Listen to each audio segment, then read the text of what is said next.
Ben lafıncının çalmayı fönse 3 köy 9 var. Fakat 5 günler kılsam olur. Akılan kulağına. Geldik mi? Undaq hesap olmaz mı? Neş bir kaza kılmaz dala. Bağasını özgərtmeydi bu. Kelgan xeridalığa, meyle pinktaydın situasyon, tamak vurursun, meyle dukan kilip yiyorsun. Kelga her bir xeridağamış o kanşıfının 6 xil şimdiki var. Vakti yeni çeslanın solları. Hem şu suydan meyle tamak vurursun ve arqılaq. Ya ki bir dukan kilip yiyorsun, kelgan xeridanın arkanda birisiga bir patılkının su Şimdi vermez.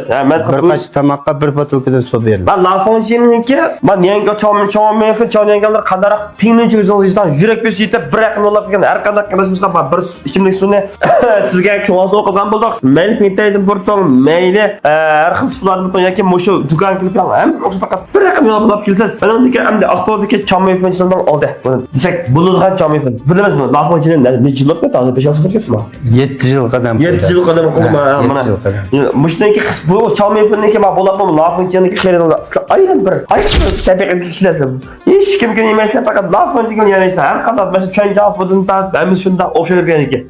Üzüme vurup teşviqatı bakan alınacağım bile. Kalan emimiz bilimiz. Artık yapmaya kımayımız. Sizler için şunu hemen tayarla koyduk. Koyayım diyende şunu hiç kaysı. Vakit çok köken yagamız. Şu pişirik jizgin yeni çıkan soğul ne? Müştaki paydık ondan yapmasa dükkanının be orunu bildirip berey fakat kon yeni xeridar bildiriş için mana şunu bir vakit koyduk. Şunu koysak mı? Kıvılın ne için yukarıda.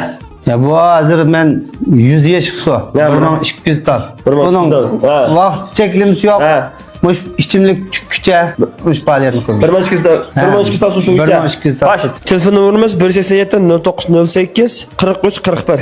Onda da pas orunu bir deprem lafıncı bilemedi kalıp ekilsin tamam. Orunu bizden Aktuğun ya mana mao Aktuğ bingen dokument kon Aktuğ bingen mao laf pas Guangchang mana. Muşu Guangchang'ın ki kaç tarafı da tosolgan bir yer var piyadalar oturgan yol var. Şunun ki bingen ki yeğen var basam mana lafıncı degan sigan bak. Mana muş dükkanın kirip lan muş faaliyetini önümlü payını